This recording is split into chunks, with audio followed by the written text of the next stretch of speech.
little bit fresh with each other. The Earthshaker on Moon, playing on one of his signature heroes, of course, and DJ trying to battle it out for some space there, but Moon wasn't able to let him walk away, and now they're going to try and battle it out for these bounty runes. So the panel was talking a little bit about this Naga Siren, a hero that's been somewhat underwhelming for a little while, but being played here in these best-of-1 games. What do you think? Yeah, this comes back to some of the older logic about best-of-1s. There's this idea that people get scared, right? They don't want to take as many risks because, of course, one punish and your TI, your tournament, your year, or in this case 2 years, is essentially over because you made one bad move in a best-of-1. And so when it comes to safety heroes and heroes that can like really take a game late, Naga Siren's right up there with the best. Well, we'll see if they can take it out to the late game indeed, but not too late because Luna looks very freaking scary as you get later and later. But Chuan facing off against Bryle in this mid matchup, one that we've seen time and time again throughout the COVID season. It's Storm Spirit facing off against Void Spirit. And we'll see if they're going to be able to get off to some decent start, early rotations, most likely from the Void, and what Bryle wants to do in the Storm. Yeah, they have quite the battle throughout the entire game, right? Of course, they're both Spirit heroes, so you sort of know what they're up to, trying to get good initiations and pick off potential to set their teams up for the 100 to death on a single person, just bringing them down instantly. And you know, Storm has to be a little bit more concerned about potential rotations, but these days we're fairly busy on the side lanes. Absolutely. And speaking of those side lanes, can take a look up here on the top side. Jabs facing off against Dubu in the support battles, and trying to seal away those treants every time they get an opportunity to. And Death playing on a hero is very comfortable with this Legion Commander. It's been seen a rise, both flexed into position 5, but also still being played into that position 3 route like we're seeing right now, and trying to be a decent laning matchup against Tomato on the Naga. Yeah, for sure. It's something that you'll see very often, even in just like pubs and stuff. But I thought Instania brought up a really good point about just like when it actually gets in that like mid, and especially like the later parts of the game when the illusions get very tanky, it can be a little frustrating as a hero to try and deal with that part of the wave push. So luckily you will still have the pick-off potential to try and bring Naga back down to size. But the two of us, we were very blessed during the group stage to watch this Jabs Nature's Prophet before, and it was infuriating to watch. I can tell you easily it was the most annoying looking opponent of the entire group stage that we saw. Right, and the big thing that he was doing constantly was blocking out ancient camps, blocking hard camps as DJ get a little bit of pressure here onto Moon, who's keeping the wave back. This is going to be a lot of damage as they connect in with the cogs also, starting to get some creep damage into there, and Moon getting body blocked now. With Saberlight coming over to help, that's going to be enough to get that Earthshaker away. So that does set them up for a little bit of a double. Oh, well, he's got friends here with all these creeps, more battery salt and cogs. And some trouble. Saberlight trying to get a little bit away from him, but the damage already coming out from that clock, and Raven moving into position. Saberlight dropping lower and lower, the Lucent Beam. And DJ drawing first blood. Oh, first blood onto a Clockwork 2. Already has the boots. That's going to secure the Tranquils now for DJ starting out. And I mean, you gotta love seeing this matchup too. DJ, an amazing clock player, and then Moon Meander, even back in his off-lane days, one of his more iconic heroes in the Earthshaker. Probably the one I would choose for him if I was going into a best-of-1, and I said, you know, he loves having the team on his back. He loves being able to just like pump them up and make that big play, and Shaker's one of the absolute best heroes right now from the position 4 to do that. I mean, literally every TI time, Earthshaker just comes back, right? Yeah. Like, people just love this guy, punish his mistake, it's everything you want. Valve has an agenda. You know, there's some Earthshaker players there. It's quite obvious. There you go. That's fair enough. So you can see DJ again zoning back with this clock position 5. As in the mid lane, we haven't really taken too much of a look at it, but Chuan getting a little bit of the lead right now. 20-5 versus the 17-1. Nothing really to write home about. Obviously has that Quelling Blade and a little bit of that damage battle being played out there mid. Yeah, and of course, Undying always trying to get Bryle off to a decent start so that he can make those plays across the map and secure that late game for Tomato. So you can see they've already covered his small camp there to ensure that's going to be there for the Storm Spirit. Always an important tool. Don't want to have that blocked out like so many teams have been doing. Right, and because of that, you're seeing the rotation that comes over, both supports wanting to ensure that they don't get a rune up, but Chuan's still able to get it. 2 supports rotate to his lane, and he still gets a water rune. Pretty good play. Nah, that is definitely not ideal. On the other side, though, Dubu does secure the bounty rune up top, which, of course, Jabs is now coming over to check. And, well, Jabs will find that his own camps have been messed with this game, thanks to Dubu. Very well played. So yeah, a little bit of a steady start as we go into this best of one, but the rotation's coming now from Dubu. They want to try and slow down this Void Spirit if at all possible. And for the moment at least, you know, Naga Siren just completely free, heads off into the jungle, Tomato left alone. Yeah, Jabs is like wandering around up here like, guys, I think they're just gone, you know? They've blocked off the hard camp themselves to take away a little bit of fire from Tomato. Now Jabs will send in the Trance to scout, but now he's just helping bottom. Down bottom, but saved by Moon. Jabs rotation not able to bear fruit as Saberlight going to continue to play a little bit on the weaker side, but now as we get to this 5-minute mark, this is where Night Stalker can start to shine a little bit, going for that 2-1-1 build. Yeah, we saw Jabs a lot of early points into teleportation the last time we saw him play this hero, just trying to get active all across the map. And he has another good game for it here, right? Luna, if you're trying to like last it versus the hero, you're never quite sure when she's going to like turn onto you and get a stun and lead to some kills. And of course, following a clockwork all game is always going to be good too. As you can see, Bryle still not level 6. So they want to put some pressure on. Jump in right away, only level 5 right now on Bryle, but they move in with the Nature's Attendants to heal him back up. So Bryle will live through that. Not so lucky as DJ. Good rotation, and right now Dubu, the man making the moves. Dubu with the baits, hiding behind the tree and popping out there with the help of the Satyr. Turning what looked like a free kill onto an underleveled Storm Spirit into a reverse back. And you can see kind of the differentiation that we're seeing between these two teams, right? There's this core combo of heroes that have pretty good CS, but it's really supports on Undying that are trying to make up for that differential in terms of their net worth as well. Oh, and Moonman are even messing with these darn treants here. Came over trying to get the rune. He's able to take that. Now, Jabs did manage to deny another one, but he might also be Dubu. Oh, nice. Goes down. They're able to make that move over. Ryle does get the obs ward, but it comes at a cost. Jabs is everywhere. Going for the urn, same doubles last time too, and yeah, once more Tomato, you can see there just farming away through the jungle. Nothing too surprising, item build wise. Manta coming out first here after the treads. Tomato definitely has been a standout player. I will say it feels a little bit different than some of the other heroes that he's been on recently. When I think of Tomato, particularly throughout the DPC and everything else, it was like a Monkey King, that type of active can sometimes get in there, hero, but swapping it up in this time and playing that Naga, we'll see how he does on it. As the 7-minute mark comes around, you can see the battle still going off as a couple of heroes rotate bottom. Dubu wanting to get active, and DJ's going to be there to break the smoke. The Cogs down, Moon hoping to break this, but of course, the Clockwork versus Shaker dynamic, but he's able to get that fissure block off. Moon Meander moves over, and Saberlight trying to play cleanup as DJ going to take him for a little bit of walk. This space created, but in the end, he will fall. He's dying there, but he just saved Raven, right? Yeah. Raven was in trouble. There are some benefits here. You are the Luna, so you're going to have that bonus night vision. Of course, they're mostly going to be trying to make plays on you at night. You know, that's kind of what Night Stalker lineups do, so already going to be helpful there. But still best that your carry doesn't go down, and well played there from DJ. And look what his other teammates are doing here, pressuring into that mid lane, bringing over those supports once again. Moonman and Dubu, I feel like, well, particularly Moon, going to be very under-leveled with how much movement he's had to incur here. Yeah, not necessarily what you want out of that Shaker. Loves to get into the quick blink dagger, but they need him. As the opening starts in full commitment for the runes, you can see they're really wanting to play around that whenever Storm gets an opportunity. Unfortunately, this time for Undying, it's only an invisibility, which FNATIC are sure to be thankful about. Yeah. And the easiest player in the game has got to be Death. I mean, top of the net worth. 58-11, big old goose egg, and the KDA. He's just chilling. He's having a great time. Ring of Health to start, so his laning stage isn't going to be that big of an issue. And with Phase Boots already done and bringing out the full wand, he can be probably the strongest hero on the map right now, potentially, with the exception of like Void Spirit. Now they're trying to pressure DJ down bottom. They missed the Fissure, but they do at least get the block off. Nicely played. Cogs down. Are they going to fully commit to this one? Doesn't look like it.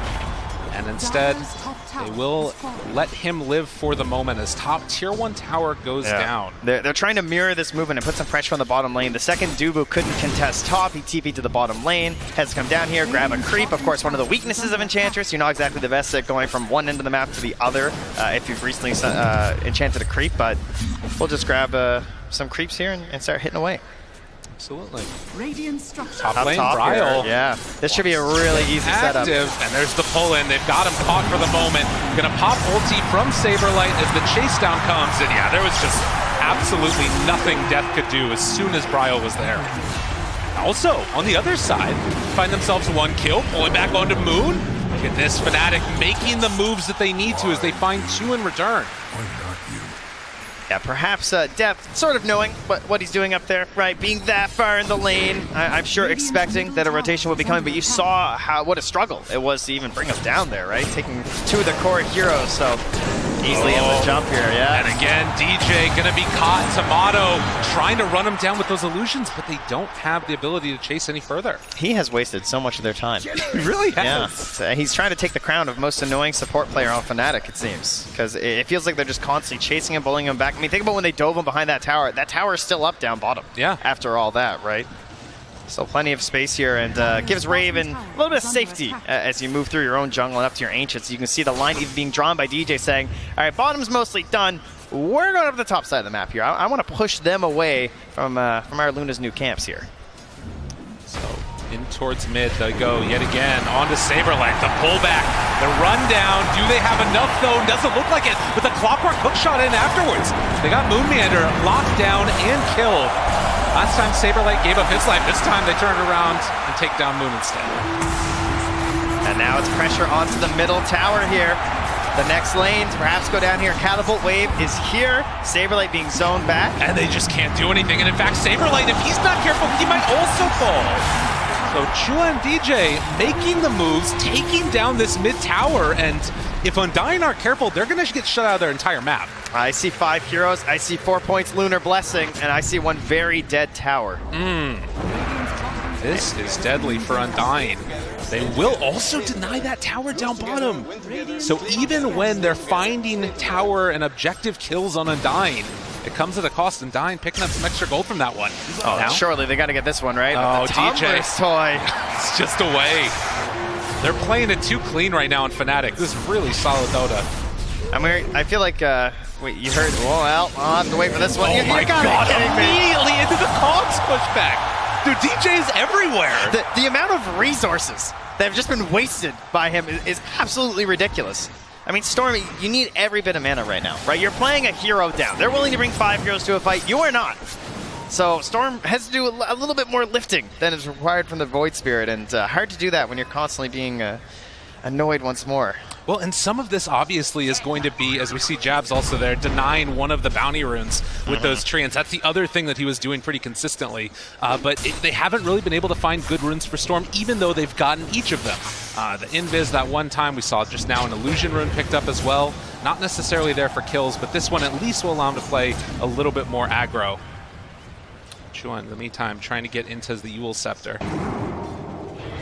One thing that I really like is that FNATIC aren't panicking about the Legion commander. Because sometimes you'll see a Legion who just like starts hunting and smoking and everything, but like why? You know what I mean? I feel like Death's just having a free game. Yeah, it sure died the one time, but it's all right. Oh my God, is DJ gonna get away yet again? Bryle pops it, the Earthshaker Fissure comes out, tries to bring him down. DJ ends up falling in the end, but they kill off the Storm.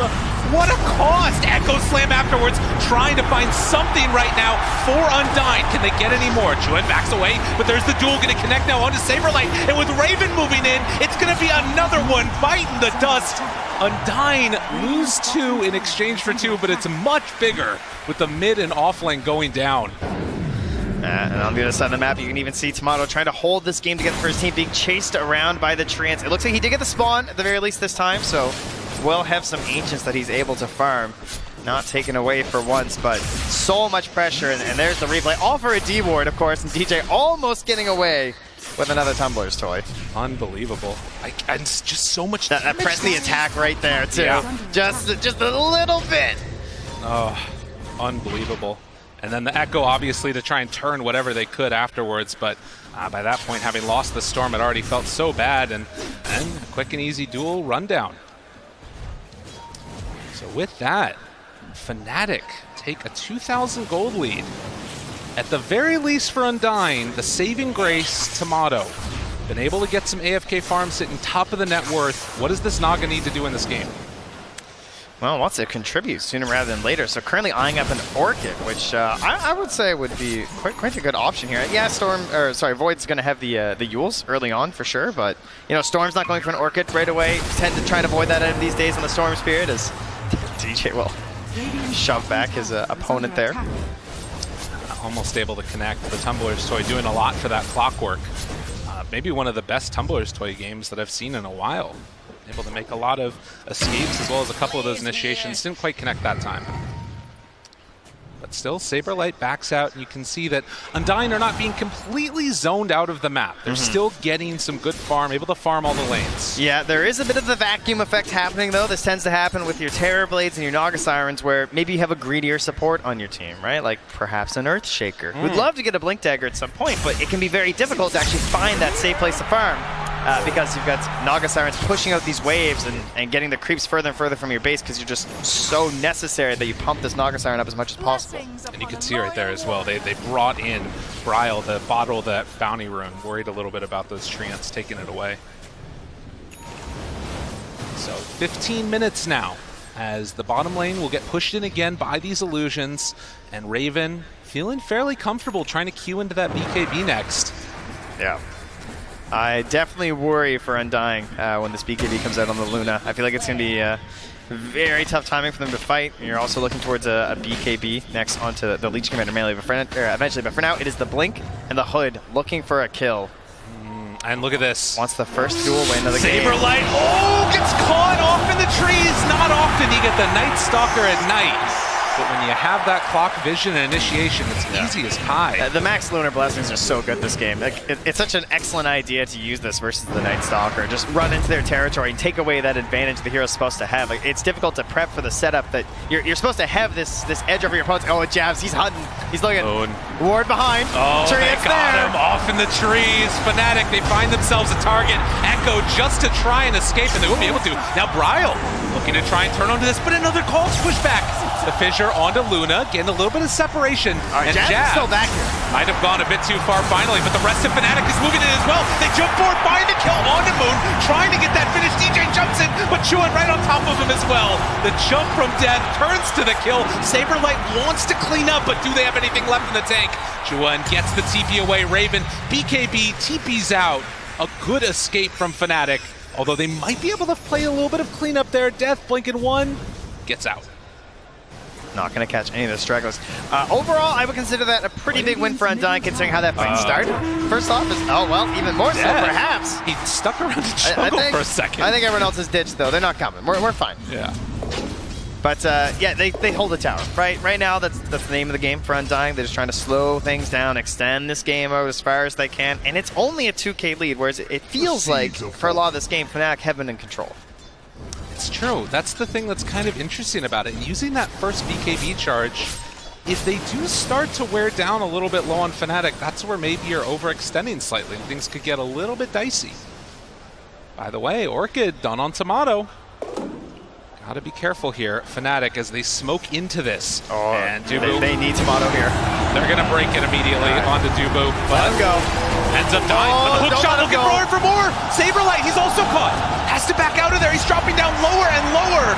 And Undying, they wanted to hit that timing and take the fight, but they were already too dead. This is such a good game for support Clockwork because your opponent is trying to stall. They're trying to hold things out. And so when you get these little picks, they're happy to just send off Dubu, push him out on the ice flow to save the rest of the village. But in this case, DJ, he just says no. He's going to hook shot way into that back line and keep that fight going. Get that +1 kill. Now looking for more. So many times, how many moments have we seen a Naga song in the Roche pit? Have to be careful about this opening. No Blink Dagger yet done on Shaker. This is the scariest time at this point in the game for Undying if they give up this Aegis for nothing. But you can see FNATIC respecting it. Jump forward though! They find one again. It's Dubu. Song immediately afterwards. Thinking about jumping. They want to get the vision. Moon can get her right on top. And with the silence afterwards, do they have enough for the fight? The Fissure comes out, connecting onto 2, trying to find more, but Raven walks up the high ground. Look at that overwhelming odds. They do so much damage, but is it going to be enough? DJ on top and catching 2 in the cogs. They bit off more that they could chew, and Chuan was happy to give it to him afterwards. As Bryle does a little ring around the rosy, tries to TP out, and zigged when they should have zagged. FNATIC not quite able to catch him. Oh, that Orchid follow-up there, just not enough to get the finish in the air, in the end coming off. Not sure where the press the attack. Yeah, it was the press attack on the Void Spirit. Figured that had to be it because it was looking really dangerous. I thought the Soul Burn was going to kill him for sure, so excellent play there from Deft to get the save. And that's going to put them right into the Roche pit. And with this, no Naga Song and FNATIC in the pit. It should be first Aegis of the game and a 4,000 gold lead right now for FNATIC. Moon has to back out. Oh, he's so close to Blink Dagger. It's like just there though, you know. Oh man. It's like I just get home and sell the stick, like please. Sell the Quelling Blade, sell anything. If the danger is there, it'll be all right. And we can wait 50 seconds for that to pop out here. But mid lane, Dubu, lots of OBS and Sentry Vision here. And now a Flare even. DJ, you know, he wants it. Oh, get out of there. That was close. Hook shot almost able to connect. They will Quelling Blade it down as Dubu pulled back into position. DJ now moving also, and with the duel committed, they find another kill, taking him down. 50 duel damage on the Legion. Yeah, and of course this comes back to another discussion of just like delaying the game and waiting things out, and there is an additional punishment there. Clockwork is getting these hook shots, is giving you like 2 kills instead of 1 at times, but also infinite scaling. So strong. Every time we win one of these duels, we're going to pump that damage up now up to 50, hitting some big numbers here. Multiple reps for Deft. Let's get huge. We'll take down that tier 2 tower in the top lane as well, which opens up the outpost. FNATIC trying to put their grip really on this control. Down here. Ravens in the area too. Dangerous stuff, yeah. Trying to catch a cheeky little pick, I think. Just thinking about how these teams have gotten here as well, and Undying's path and sort of the love affair that they've had with Southeast Asia Dota throughout the past couple of days. You know, the turnaround where they're winning over EG, put T1 in the upper bracket, and now facing off against FNATIC to potentially eliminate them. And FNATIC looking like they might be able to do it here. Oh, and look, these same plays we saw before. You have the treants in your area, like in your side of the map all the time. So it's nothing surprising, but you can also just smoke and follow them as FNATIC. This is a play they'll like to do every once in a while because they feel like these stupid, annoying things you can just run up and kill. But every once in a while, 4 heroes pop out, and you know your biggest core is going to die. Sometimes it's good to bait a hero, but if you can bait treants, that's even better. But will they fall for that bait? Time will tell. Blink Dagger done. FNATIC. Ooh, does he think about going? I mean, they've got Vision up top on that pillar, so they actually see Tomato farming. They also recently spotted the Storm moving through too. They see Bryle, so they have 0 fear on this side of the map right now. FNATIC are just playing so well right now in this game 1 of a best of 1, and Raven going to pressure and take another tier 2 tower. Oh, this has got to be a timing, right? They just got the BKB on the Storm. Mumiander wants to use this big blink. Only level 10, but has the 4 points in the Aftershock. Has to be careful. They have that ward up on the high ground. Gonna pop it right at the start. Jump now onto Raven. Can they get there in time for the press attack? No, nothing. Chase down, maybe looking for round 2 now. Jewett pulls back on a Bryle. They caught him. Vietto connects on a 3. But where's the damage? It was the song. The timing. Oh, that was not how it was supposed to go for Undying. Now Dubu gonna get dueled. The Fissure to separate. But the range is more than enough as they take down that Enchantress. Jewett goes in for more. And now the control's start on a boat. Buyback. Can they kill off this Void Spirit? But there's the press the attack to keep him alive. And now it comes out for round 3 again. Raven will not be denied. And DJ giving the tip to his old coach. Oh, unbelievable. 18-7 and a 9,000 gold lead in FNATIC. I don't know if they're leaving. Tomato's just heading out of there. He knows right now, right? Oh, he actually finds DJ. Able to catch there. Yeah, back goes down. Bryle looking for more. And that's another kill as they do bring down DJ. So something on the board for Undying, but FNATIC, they got the bigger win. They take that bottom lane of barracks. That team fight is just so difficult. Like the communications, trying to figure out what to do off that Aegis. It feels like, you know, maybe you just want to give it to them when the Aegis goes down, right? But the problem is you also understand the situation you're in as Undying, and this looks like a time where perhaps you can get that big play. You can make the turning play for your team, and then the song and the echo overlaid. Clearly something happened there in the comms. Well, and now you're staring down the barrel. This is where you really test yourself as a team.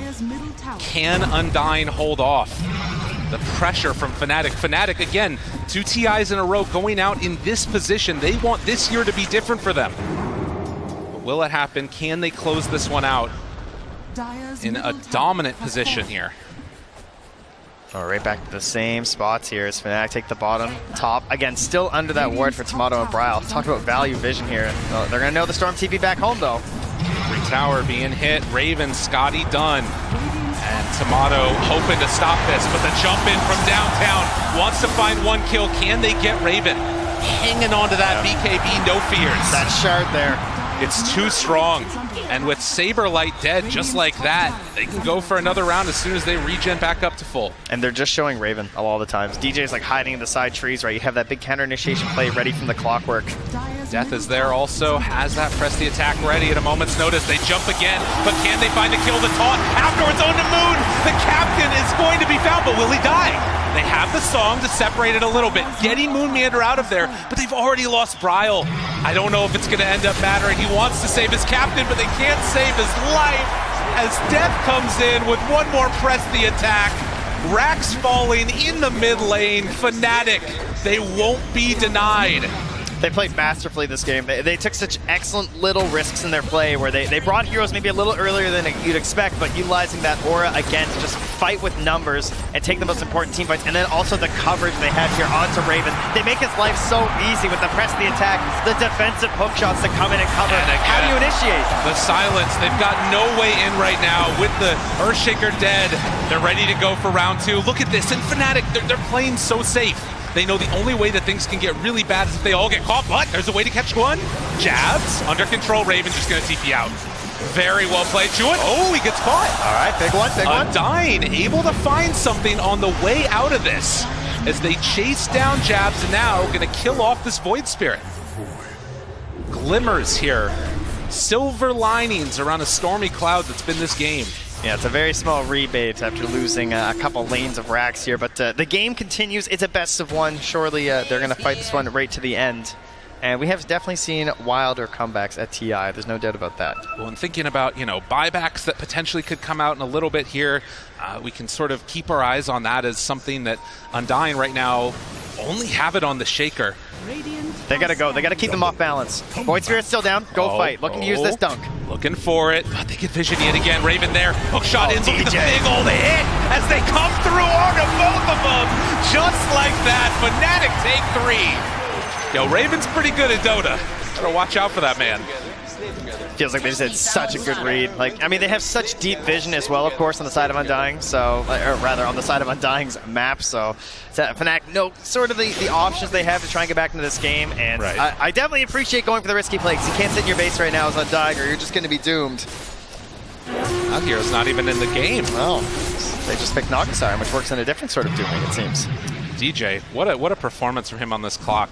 I think that there were a lot of people and a lot of fans of FNATIC that were questioning the DJ swap over to position 5 and if that was actually going to make it. He's still looking unbelievably strong, and even without all of the same resources that we're seeing from Jabs, they're both playing immaculately together. Yeah, and he'll play the 4 or 5s when necessary and do it quite well, but I love it when you get these heroes that can have a little bit better impact from that role. And I think Clock's probably the best one.